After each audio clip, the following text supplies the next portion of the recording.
Good evening, everybody, and good day to those that are in different time zones. I'm Jo Wanchurst. I'm a child neurologist from Cape Town, and I have the privilege of being the moderator for today's session that Professor Charles Newton is going to present to us on the epidemiology of epilepsy in Kenya. And it really is my great privilege to be introducing Professor Newton. He's a pediatric neurologist. By training, he has over 35 years of experience in conducting neurological studies in East Africa. He's completed over 18 clinical trials and is currently involved in 2 clinical trials. And for the last 20 years, he's been involved in conducting large-scale epidemiological studies of epilepsy across 5 countries in Africa, including Kenya. And he's also worked in rural areas, has experience in these regions as well. He's been involved in examining the treatment gap and stigma associated with epilepsy and adherence to anti-seizure medications across Africa. He's also been involved in the recently published Global Burden of Disease reports. So his official place of work is the Cheryl and Rees Scott Professor of Psychiatry at Oxford, as well as being past chair of the Epidemiology Commission for the International League Against Epilepsy, and has worked extensively on the WHO Mental Health Gap Action Plan, MHGAP, the guidelines that are responsible for sections of epilepsy and mental disorders. He is well known for being a major mentor for many trainees, especially within Africa. More than 50 trainees have passed under his tutelage, and he's been involved in people who've become research leaders in Africa, Europe, and the States. And as a health service researcher with expertise in epilepsy and neuropsychiatric disorders, he's really got comprehensive experience in large population-based data to study epilepsy outcomes and comorbidities. So he's truly unique in that he is based in many different countries, but is in fact resident in Kenya. And I think views it as one of his main hopes. He's widely published with over 400 peer-reviewed publications and a phenomenally high H index. And I hope that you will all enjoy listening to him. It's really going to be such a privilege to hear the work that he's done and to learn more about the epidemiology of epilepsy in Kenya. So, Charles, if I can invite you to turn on your camera and share your talk, we are ready to go. I'd like to encourage the audience to post questions in the Q&A, and we will try to address all of your questions at the end of the session, please. Great. Thank you very much, Jo, for those very kind words. And I feel very humbled because I didn't recognize myself for what you just said. Good evening, everybody, and thank you very much for attending this session. This is a great privilege of mine to be able to speak to you across the continent. I've chosen this evening's talk to talk about the epidemiology of epilepsy in Kenya, not in order to illustrate some of the difficulties that we've had in trying to understand the epidemiology of epilepsy in sub-Saharan Africa. And so what I've really done is just I'm going to take you through the work that we've done, particularly on the coast of Kenya, just to illustrate how we came about trying to estimate the parameters, the epidemiological parameters of epilepsy over the last 25 years or so. And it's been a long and arduous process, but I've been very privileged to work with some very talented people who I will acknowledge as we go through the talk. So the outline of my talk, can everybody see my slides? Yes, very clearly. Yes. Yeah, okay. And I'm trying to get this to go forward. Usually the first one, if you just do the button in the bottom where the arrows are, and then after that it should go automatically. On the other left side, it should come up with arrows. It's always the first one's always a bit tricky to get moving. Okay. Other side.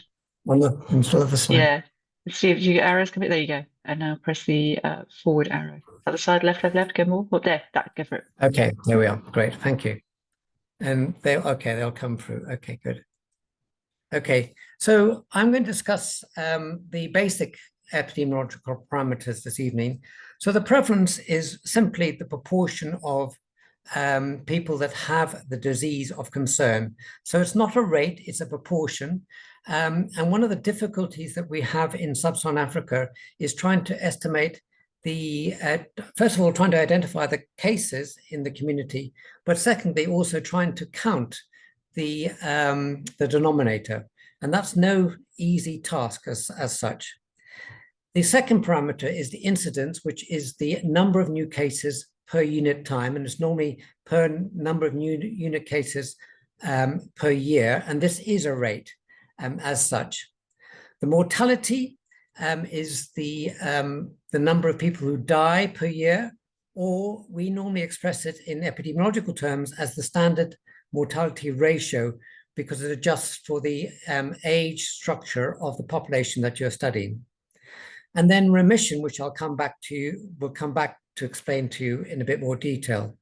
I'll also explain the risk factors and also why there appears to be a disparity between some of the figures that we see in the global burden of disease and some of the epidemiological studies that are coming out from across the continent. So most of these studies that I'm going to discuss with you this evening are done from CALIFI, Demographic Surveillance System. And this is a system which we set up in 2000 on the coast of Kenya, surrounding the town of CALIFI, which is where we work. It is about 50 kilometers long and about 30 kilometers wide in its widest proportion.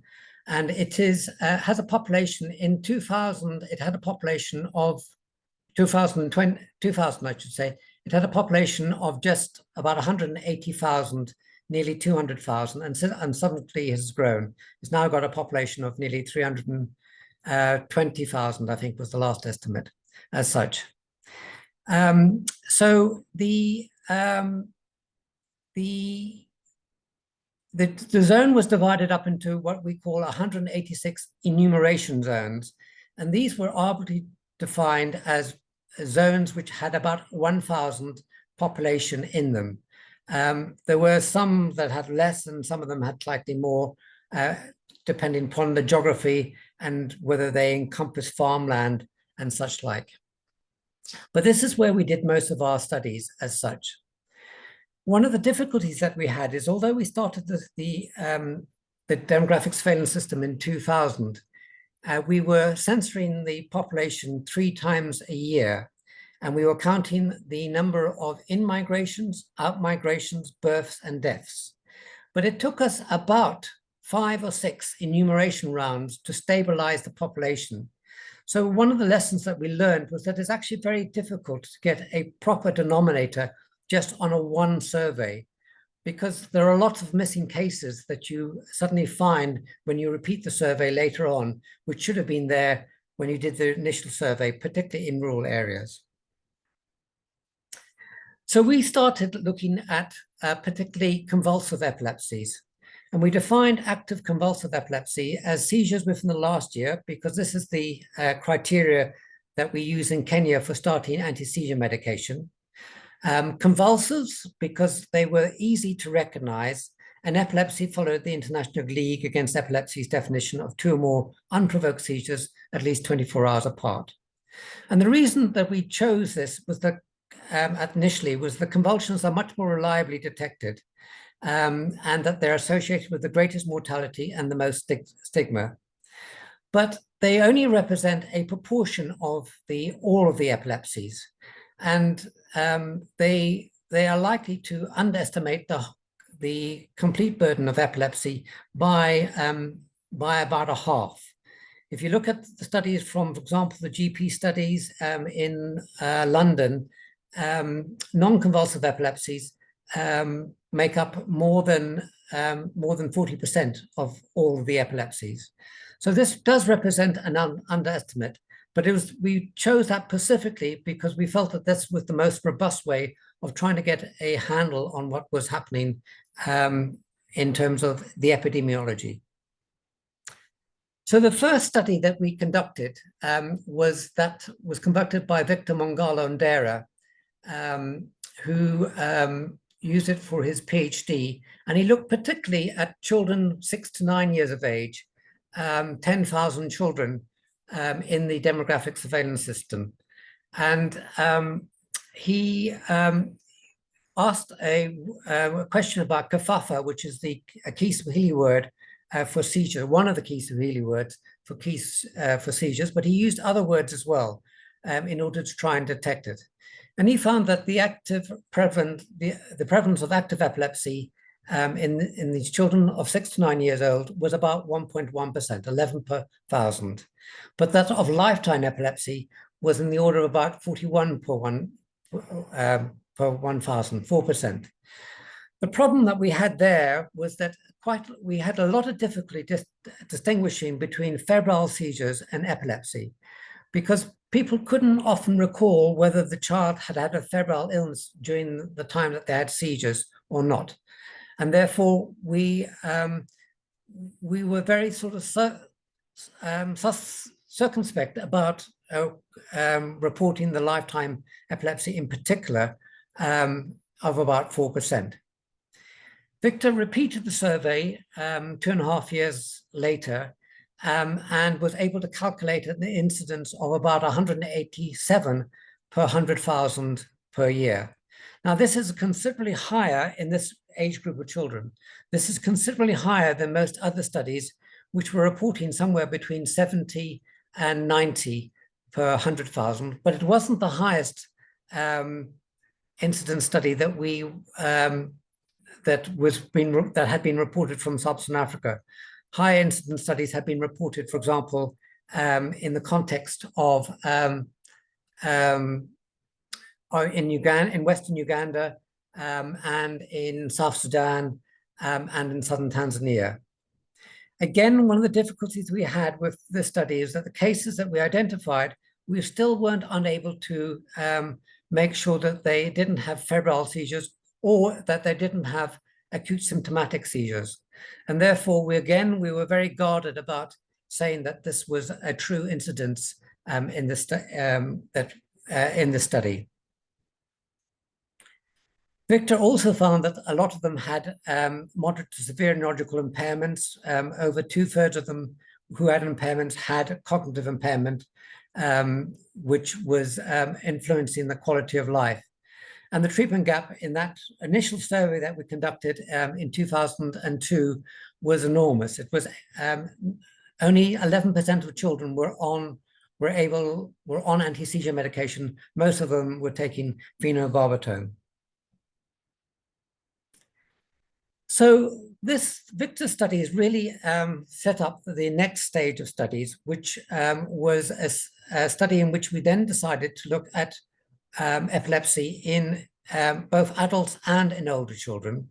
And we were still trying to work out whether we could differentiate between febrile seizures and epilepsy, in trying to identify ways of doing that in the questions that we asked and so forth, recognizing that the recall could be actually quite difficult. Because, one of the difficulties that mothers have is that they often have many children, they have a number of children in between the index child and the events that occurred. So if a child had, for example, a febrile seizure at 1 year of age, and we're seeing the child between 6 and 9 years of age, the mother's likely to have had 2 or 3 children in between. And therefore, it was often very difficult for them to recall which child had febrile seizures or what sounded like febrile seizures, and which had seizures which sounded like acute symptomatic seizures. And these were some of the difficulties that we were encountering in trying to identify the real cases of epilepsy in this context. So this study, which was conducted in 2003, was again conducted by Victor and Tansy Edwards. And the prevalence of active convulsive here was considerably lower than the overall prevalence was considerably lower than in the children. and was in the order of about 0.5%. Again, this was active convulsive epilepsy, so it is a gross underestimate. What was particularly important was that the highest prevalences occurred in the adolescents and young adults. So this is the age of active epilepsies that occurred in the number of that occurred, not the actual prevalence, but the number. And as you can see, most of the burden occurs in in children from 6 to 16 years of age. Of course, there are many more children in a growing population that we encounter in with a very pyramid type shape that we encounter within Kalifi. And that's why the prevalence was higher in the sort of the 16 to 26-year-olds, even though the actual burden, the numbers were actually less than in the children. And this is the actual prevalence per 1,000. And as you can see, it varied. It's again demonstrating that the prevalence was higher in the 6 to 26-year-olds or 35-year-olds. Then it dropped down, and then it seemed to increase as people got older. One of the difficulties we had, you can see this pattern that was occurring, is that in the second epoch of the decade, so from the 46 to the 50, the 56 to the 60, the 66 to the 70, the prevalence appeared to be lower than in the 5 years previously. And this, I think, was the difficulty, was that many people didn't know how old they were. They didn't have birth cards in this age group. And therefore, they were estimating their ages based upon historical events. And some of these cause this pattern of in data. So again, representing one of the difficulties in conducting epidemiological studies in sub-Saharan Africa in this context.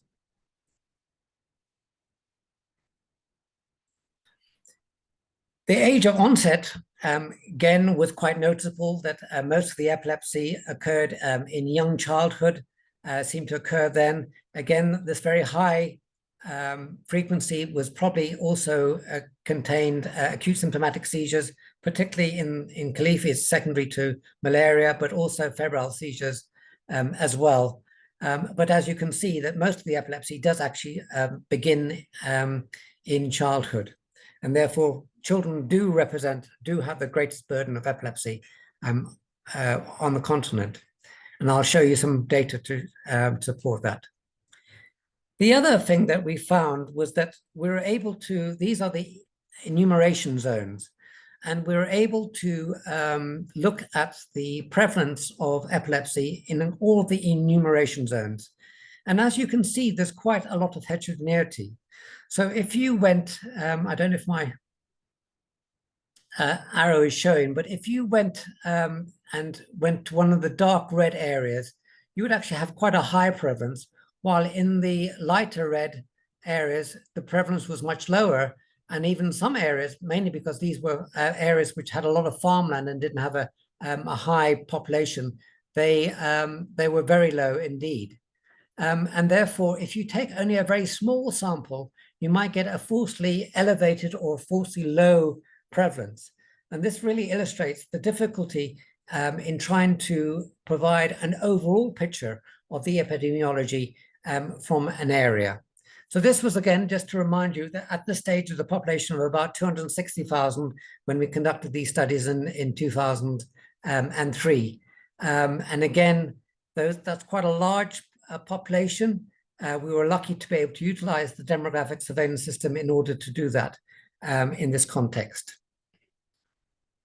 What we were able to do is that we were able to show both at the sublocation and at the location level, there was considerable heterogeneity of the prevalence of epilepsy across the demographic surveillance site. The causes of the heterogeneity is not entirely clear. We've looked at, parasitic causes and also family history, as I'll show you, but it doesn't come, it's not statistically associated with it within this data set as such. One of the things that I think that we did think was that access to hospital care might be important, particularly in terms of maternal services. And that might be important, but it was actually very difficult to get that data and to model it. So as part of the study, Gilbert Munyaki, who was a neurologist who came down and helped us with the study from Nairobi, was most interested in looking at the focal features of the subjects who were identified with active convulsive epilepsy.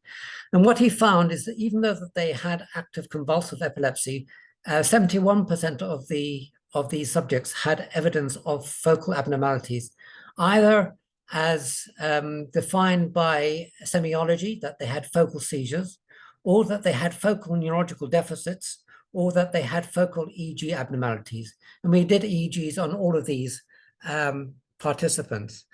And what really this indicates is that most of the epilepsy that we were seeing here in Kilifi was probably had an underlying cause, that if we had the tools to investigate it, we would probably be able to find it. At that stage, there was an MRI scanner in Mombasa, which is about 60 kilometers away, but the roads were very bad and we weren't able to do MRI scans at that time in the context of this study. Gilbert, Victor, and Tansy also looked at the risk factors, and really what I want to highlight here is that family histories of convulsion was very important, both in adults and in children, as you can see with the adjusted odd ratios, and that particularly the family history of febrile seizures was also important. In adults, previous head injury, that is head injury that started prior to the onset of epilepsy, was identified a risk factor, and in children, adverse perinatal events. And here what we did is that we tried to elicit the history of if the mother had difficulties during labor, and in particular, whether the baby cried spontaneously, needed resuscitation, or had to be transferred to a healthcare facility after delivery in this context. And the other things is that we looked at is whether the children were, the other risk factors were some of the social risk factors, because we were interested to see whether some of these people with epilepsy had more adverse social circumstances. We were surprised to find out that in the children, the widowed mothers were much more common in those with epilepsy than those without. And we weren't quite sure of that, and we thought that this might be HIV related, and I'll come back to some of those investigations later on. So those were the first two sets of studies, which Victor, Gilbert, and Tansy led on. And then we then went on the basis of those studies, and using that data that we collected, we wanted to know whether the reports of the prevalence of epilepsy across sub-Saharan Africa were they due to the heterogeneity, real differences in prevalences, or were they due to differences in the methodology used to detect the cases and to conduct the studies? So Anthony Ngugi led the study across the SEED study across sub-Saharan Africa, and we conducted exactly the same surveys in 5 sites. All of these sites were demographic surveillance systems. So they all were like Kilifi, they were monitoring the populations 2 to 3 times a year, and they had very good denominators. And we chose them because these sites, because they were in different ecological zones. So for example, Contempo and Ifakara had evidence of onchocerciasis, as well as Aganga. Contempo and Agincourt had evidence of neurocysticercosis. Ifakara, Kilifi, Aganga, and Contempo all had malaria. and some of the other parasitic diseases such as toxocara and toxoplasmosis were ubiquitous across all of the sites as such.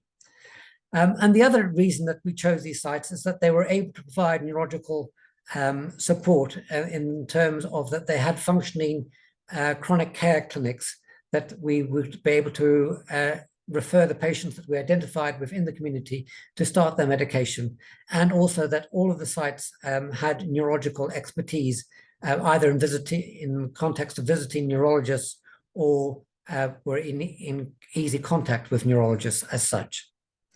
So Anthony conducted these sites. Each of the sites had different populations. And as you can see, the populations varied from Uganda, which was about 68,000, to Kilifi, which is about 2,033,000, with some in between as such. And the important thing to notice here was that we used exactly the same methodology in all of the sites.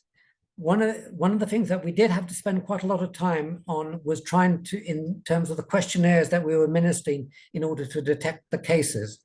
So the nuances of asking about convulsive epilepsies did vary across the sites. And so we had to spend a lot of time, and Anthony put a lot of effort in making sure that the translations and what they were detecting were equal across the sites. And we used external validation in terms of local clinics where we knew people who had epilepsy and those that didn't have epilepsy, and tried the questionnaires on those in the clinics before we went out into the field as such.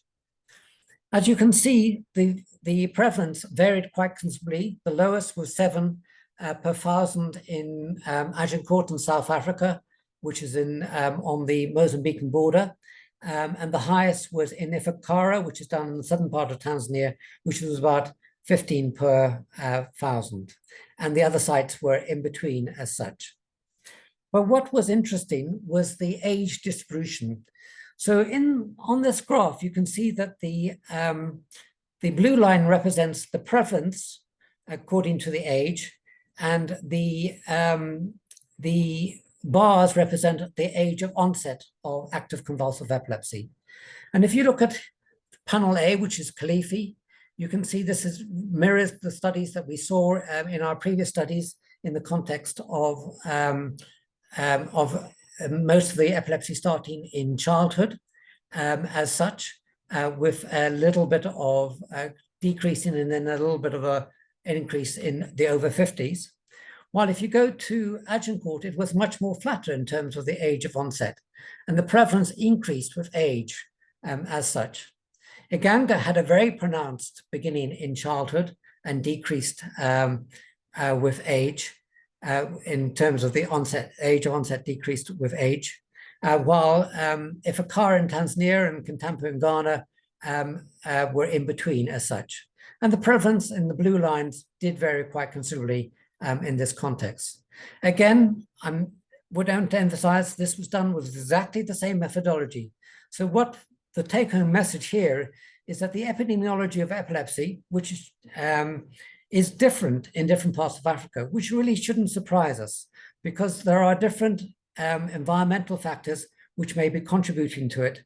And therefore, the differences that are reported between the different sites are probably real differences and are not due just simply to differences in methodology. We also looked at the risk factors of epilepsy across the sites. And as we saw in Kilifi, seizures in the family or maternal seizures were associated with active convulsive epilepsy. Abnormal pregnancies and problems after delivery, immediately after delivery, also had high odds ratios and were significant. A head injury before the first seizure was also significant. And one of the interesting ones was eating cassava, as turned out to be one. And this puzzled us, as many of you will know. Cassava is associated with a neurological disease which is called Konzo, which is found mainly in the Democratic Republic of Congo and in some other isolated parts of sub-Saharan Africa. But we don't think that this is a cause of epilepsy per se.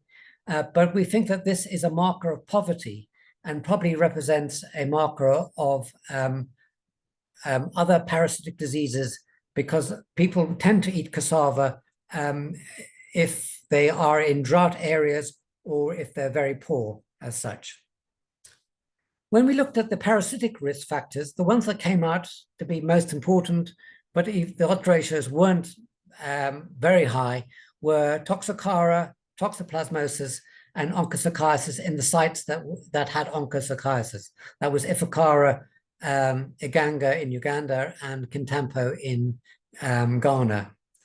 But what wasn't significant were exposure to malaria, and we used a marker of the antibodies to chizons, which may not be a very good marker because malaria occurs generally in young children, and we're measuring these markers in all patients of all ages, and so this may not be a particularly useful marker. But we didn't find a strong association with tinea solium in these studies, even though some of the sites did have tinea and thing. And we didn't find, in terms of epilepsy, we didn't find that HIV was associated with epilepsy in these community-based studies. But again, the importance here is that some of the sites had quite a low prevalence of epilepsy in 2008 at that stage, and South Africa had a high one, and that was the one that was most likely to be associated with HIV positivity. But I think that our take-home message there was that most of the seizures that we identified in the HIV positive cases were in fact acute symptomatic seizures. They were attributed to CNS infections or brain tumors.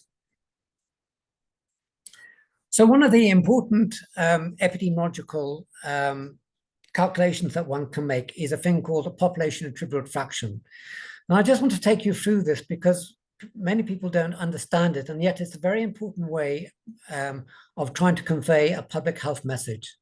So the public health attributable fraction can be estimated from the prevalence of a risk factor using, ideally it should be the relative risk, which is normally from cohort studies.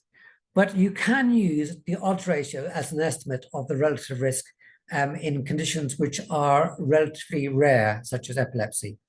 And it's usually, the population is usually expressed as a fraction between 0 and 1. And it gives you the proportion of cases that if you took away that risk factor, if you completely ablated that risk factor. So for example, if you had a population attributable fraction of onchocerciasis of say 0.3, and you completely wiped out onchocerciasis, which has been done in many parts of sub-Saharan Africa, then you should get a 30% reduction in the incidence of epilepsy.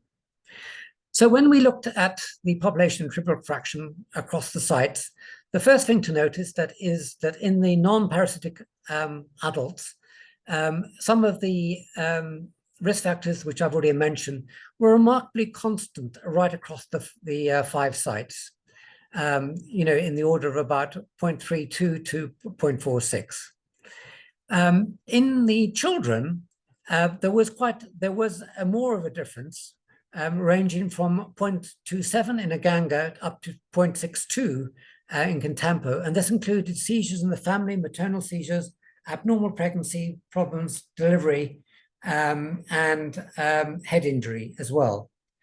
And within that group, the problems after delivery and abnormal pregnancy were particularly important in terms of were particularly important risk factors that occurred in the children developing epilepsy. When we looked at the parasitic causes, again, the toxoplasmosis gondii and Toxocara canis were the 2 most important. And if you, in the sites with the oncos that we were able to do the onco serology, it was particularly important in Kintampo, less so in the others, in Iganga as such. So again, the take-home message from this data is that a lot of the epilepsy could be prevented a significant proportion of the epilepsy could be prevented by improving perinatal services and getting antenatal care, because these are some things that you can intervene with. Trying to intervene with seizures in the family and maternal seizures is actually very difficult to do because that's probably hereditary, or it may be due to acquired causes. But improving perinatal services was definitely something, and eradicating or reducing the parasitic burden was the other thing that you could do in order to prevent epilepsy. We didn't find very much neurocysticercosis in the studies, in the sites that we studied, even though we looked for it serologically, and we did do some CT scans in some of the sites in order to try and identify it. We did find some cases, for example, in the South African site, but in the other sites, we rarely saw neurocysticercosis. These studies were conducted in 2008, and at that time, neurocysticercosis was very much more prevalent in southern Africa and encroaching on Mozambique. And subsequently, this is a recent systematic review has shown the spread of neurocysticercosis up through the continent. As you can see in the red, which is where they've got reliable data from, the prevalence of cysticercosis by serology in Kenya is now in 2000, and I think it was 2020, 2022, was in the order of about 6 to 8%, which is considerably lower than, for example, some of the figures that were coming out of South Africa, Mozambique, and Madagascar as such. But what was clear was that the cysticercosis was spreading up through the continent and is likely to become a more important cause of epilepsy in the continent as pig rearing spreads across the continent.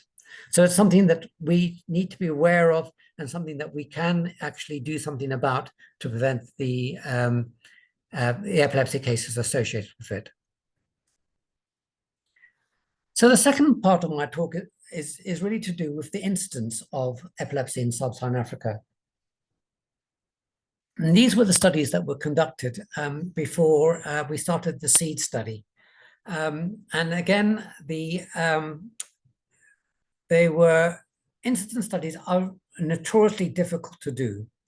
So these studies were either due to retrospective studies, which were identified cases of epilepsy and then try to work out when the epilepsy started and then trying to use denominators to try and work out the actual incidence. And the incidence, as you can see, is in the last column on the right-hand side, ranged from these studies, these retrospective studies, from 73 to 119 per 100,000 per year. Okay, if you recall, the one that Victor did was about 189, and that was a prospective study that was conducted in Kilifi. The other ones were cross-sectional studies. So what happens there is that you do a cross-sectional survey, and then you ask the people when the epilepsy started, and if they started within the last year, you count that as within that year, and then you use that to calculate the incidence of epilepsy. And again, you can see there's quite a marked difference from 64 per 100,000 to 156 per 1,000. But overall, the incidence of epilepsy, according to these studies, represents somewhere between 60 and 150 per 100,000 per year. This is about double of that occurs in the Western countries in the Northern Hemisphere, where the incidence is reported to be about 40 to 70 per 100,000 per year. But that includes all epilepsies, includes both convulsive epilepsy and non-convulsive. And I would say that most of these studies that are illustrated in this table were picking up convulsive epilepsies. So one of the difficulties that we had, and this is a thing that we've ILAE Sonder really brought to our attention, was that the prevalence of epilepsy in sub-Saharan Africa should be much higher given the high rates of the incidence, because prevalence is equal really essentially to the incidence times the duration of the condition. And so if you do a back of the envelope with the incidence of say 75 per 100,000, and that maybe the epilepsy starts, that a person with epilepsy has a life, on average, has a lifespan of 30 years, you should get a prevalence of about 22 per 1,000, which is about 2%, which is considerably lower than any of the studies that were being reported from Sub-Saharan Africa at that time. So this is what then induced us to try and work out why there was this discrepancy that occurred. Was this due to spontaneous remission of the epilepsy, so that the duration was actually much shorter than the 30 years that we put into that back of the envelope calculation? Or was there an increased mortality, a differential survival that was occurring? So Anthony Ngugi then conducted a prospective study where we used the surveys between the two surveys that were conducted in 2003 and 2008, and identified all the new cases that occurred of active convulsive epilepsy that occurred during this period of time. And he was able to work out, after adjusting for people not being able to follow up, or for people dying before they were able to be seen, that the annual incidence was about 77 per 100,000 per year of active convulsive epilepsy. So again, I just want to emphasize that this is convulsive epilepsy. It is, if you're taking all the epilepsies, it may be double that as such. And as you can see, two things is that, again, the incidence was particularly high in the children and adolescents, then dropped down and then increased again in the over 50-year-olds. And again, there is also a heterogeneity in the incidence of epilepsy that occurred, again, which sort of mirrored some of the heterogeneity that we found in the prevalence of epilepsy. So Sokoke, which is this area which is near the Sokoke forest, had a very high prevalence of, if I can just get, had a very high prevalence of epilepsy and also a high incidence, as well as the Roka area up in the northern part of the study area. So this was particularly important, and it was a very difficult study to do. Anthony then went on to look at the mortality associated with active convulsive epilepsy. And again, using the cohorts between the surveys between 2003 and 2008, was able to identify 25 deaths in the 437 people with epilepsy. And again, what we use is the standardized mortality ratio. And as you can see, if the mortality in people with epilepsy is the same as the background population of the people who don't have epilepsy, as in the example, the 50-year-olds, it gets the standardized mortality ratio would be 1. So anything above 1 represents an increased risk of dying from that condition. And as you can see in this table, the 13 to 17-year-olds in particular had a 25 times more chance of dying than their age peers in Kalifi if they had epilepsy. So this represents a tremendous burden. And this increase was statistically for the 6 to 12-year-olds, 18 to 28-year-olds, and the 29 to 40-year-olds as well.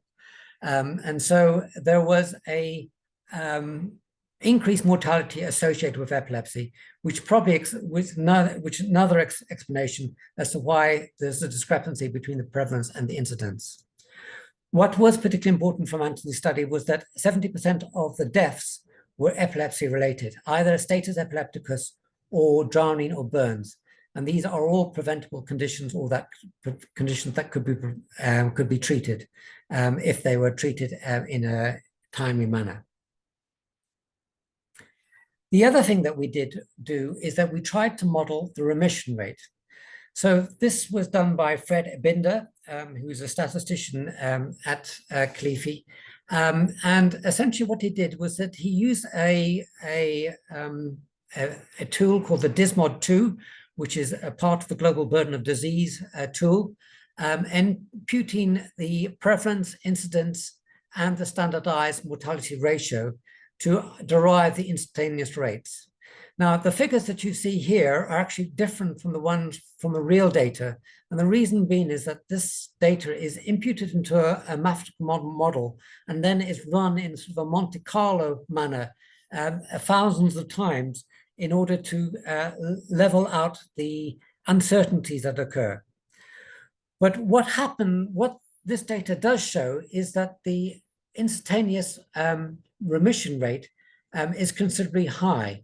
So this proportion that you see here in the males, for example, 35%, 11% in the 6 to 12-year-olds, 13 to 18-year-olds, down to 5.8%. That is the percentage of people with epilepsy who stop having epilepsy after 1 year. And so you can see that there's a considerable amount of spontaneous remission that occurs in this context. The difficulty with this data, of course, is that most of these people were put onto treatment, and therefore the treatment will have had an effect on this. And it was very hard to try and, because all the cases that we identified were put onto treatment. So it was actually very difficult for us to identify those cases that weren't taking their medication in this part of the study as such. But what it does represent is that there is a significant proportion of people with epilepsy, with active convulsive epilepsy, who in fact remit within a year. Whether this is due to the fact that the epilepsy has been misclassified and that they in fact had febrile seizures, for example, in the young children, or if they had acute symptomatic seizures in the older children in adolescents, it was very difficult to identify. But the take-home message here is that there is a significant proportion of epilepsy that does spontaneously remit in this context. Simon Kariuki looked at the prevalence of status epilepsy across the sites that had good data based upon that could be verified by hospital admissions. And again, showing that there was actually quite a difference between the sites, between South Africa, Uganda, and Kenya, in the context of the number of people who had status epilepticus in that, and that the prevalence was almost double in South Africa compared to Kilifi. Now, whether this was because most of the people were getting to the healthcare facilities in South Africa and were able to be identified as having status epilepticus, or that the public health programs and the treatment options in Kilifi had reduced the status epilepticus, was actually too difficult we couldn't disentangle those reasons for these differences that occurred in Simon's study. So most of the studies that we conducted in sub-Saharan, those 5 sites in sub-Saharan Africa, were all in rural areas. And as I mentioned before, they were chosen because of the ecological differences. But as most of you will be aware, most people nowadays in sub-Saharan Africa, or a significant proportion of sub-Saharan Africa, are living in informal settlements in large cities across the continent.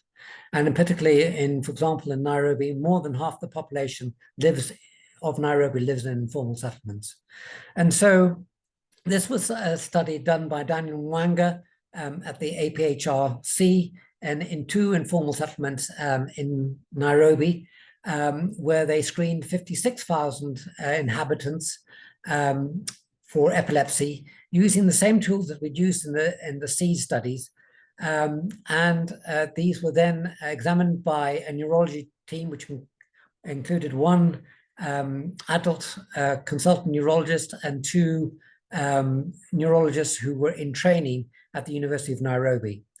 And as you can see, the prevalence of epilepsy was about 11 cases, was about 1%, 12 cases per 100,000. But what they were able to do, because of the careful histories that they were taking, was that they were able to differentiate between the convulsive epilepsies, which was about 8.7, and the non-convulsive epilepsies, which are about 3.2 in this cohort. Again, the highest prevalence of epilepsy occurred in the 13 to 18-year-olds in the study, And the the epileptic diagnostic gap, that means the number of people who didn't know that they had a diagnosis of epilepsy in these informal settlements was very high, in the order of about 80% as such. So this was one of the few very robust studies that have been done on informal settlements in sub-Saharan Africa to provide information on the burden of epilepsy in these areas. Simon also did a study in Kilifi using an epileptic diagnostic app as part of the EPINAR program, where he screened everybody for transient loss of consciousness as the opening point. And the reason was just to see whether we could estimate the non-convulsive epilepsies in Kilifi. Up until now, we'd largely concentrated on the convulsive epilepsies because they were much easier to do. But with the app and also with doing EEGs, we were able to make the diagnosis of the non-convulsive epilepsies, generalized absences, childhood absences, etc., in Kilifi. In this case, they clinicians interviewed 4,500 people with the app, and these were then seen for a clinical assessment and an EEG in the neurodevelop and the neuroclinic that we run in Kilifi. And as you can see here, there was a considerable amount of transient loss of consciousness. It was very high in comparison to the epilepsies. But in terms of the diagnosis of epilepsy, it again was about 19 per 1,000, which is about 2%. And the convulsive epilepsies was similar to the ones that we had seen before. These were not only just active convulsive, but lifetime convulsive epilepsies. And the non-convulsive epilepsies represented about 40% of all the epilepsies. Again, showing that the burdens that we estimate from our previous studies of just active convulsive epilepsies are definitely underestimating the true burden of epilepsies across sub-Saharan Africa, and that the non-convulsive epilepsies represent an important component that we need to take into consideration. So my last part of the talk is really about the global burden of disease. So this is an initiative which uses some very sophisticated modeling based upon data that is gathered from many demographic surveillance systems, but also from vital registrations across the world as such. And you can log into the website, which is run by the Institute of Health Metrics and Evaluation at the University of Washington in Seattle, and you can download the data as such. We've provided a lot of data. All our data on epilepsy goes to them in order to try and help them refine the model.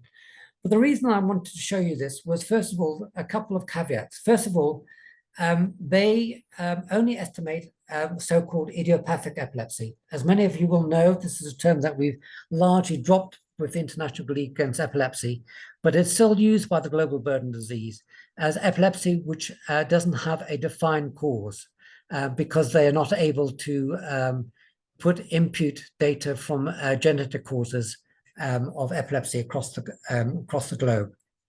And epilepsy, for example, that is associated with stroke goes into stroke envelope. Epilepsy which is associated with malaria goes into malaria.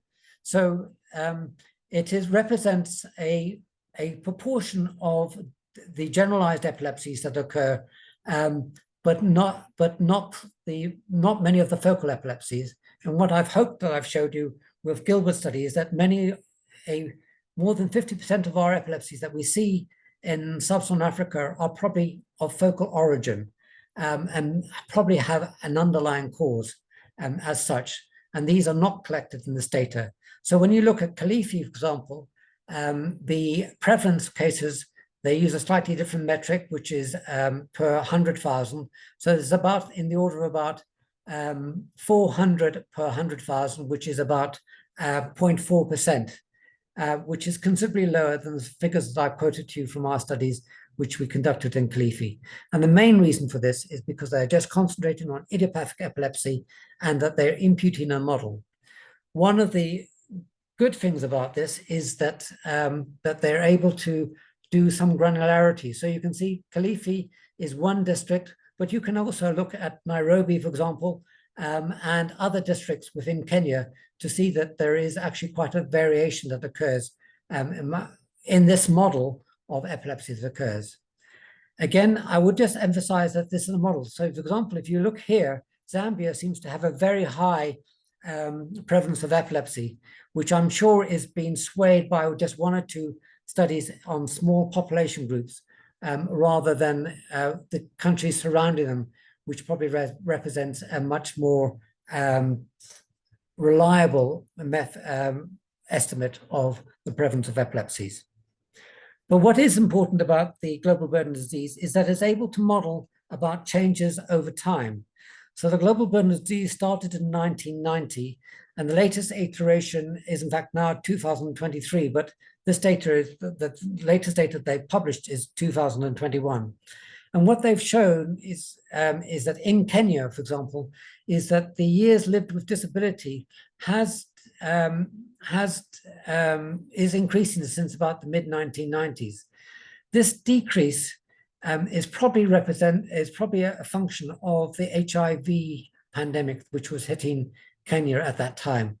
And this increase has occurred.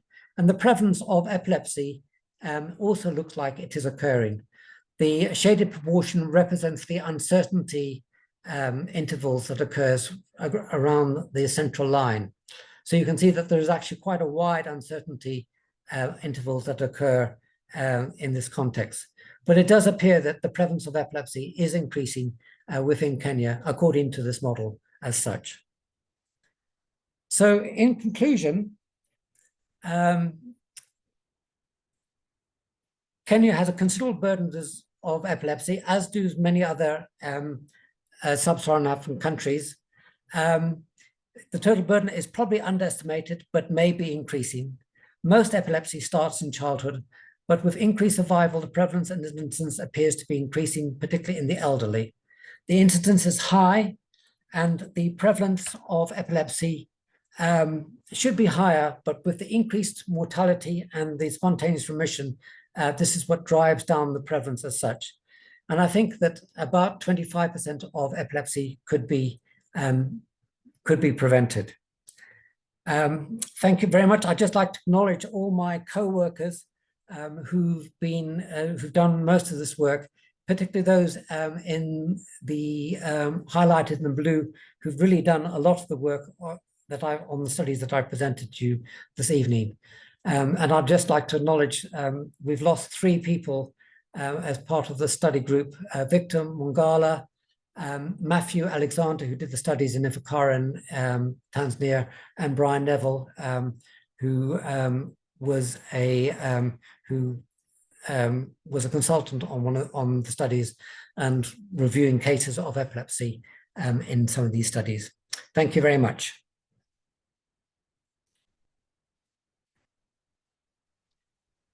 Charles, thank you so much. That is just such a phenomenal gallop through a lifetime of the most amazing amount of work. It took a bit longer than I anticipated. No, but it's such important work to relay to the audience, and I really want to thank you for actually making it so clear for everybody. And I think also but what we've learned over the years and how science has progressed, and in fact how the nuances of the information that you've curtailed have basically become more and more specialized and more fine-tuned. What do you think the future holds for epidemiological studies? If you had a wish list of how to move forward with epidemiology, what would you do? So I think, I do think that it's worth trying to do epidemiological studies. I would really move to using government statistics now with big data. I think that's where the answer is going to lie.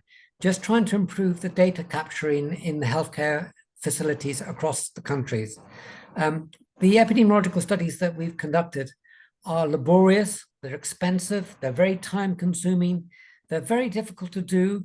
There are lots of caveats there. You know, they look nice figures in the end, but in those figures, there's a whole myriad of adjustments to be made, assumptions to be made, and so forth. So I see that the epidemiology should really be moving towards using vital statistics from government facilities. I think that's the most important. Getting hospitals and things just to improve their reporting, you know, standardizing definitions across the healthcare facilities, I think it would be really important.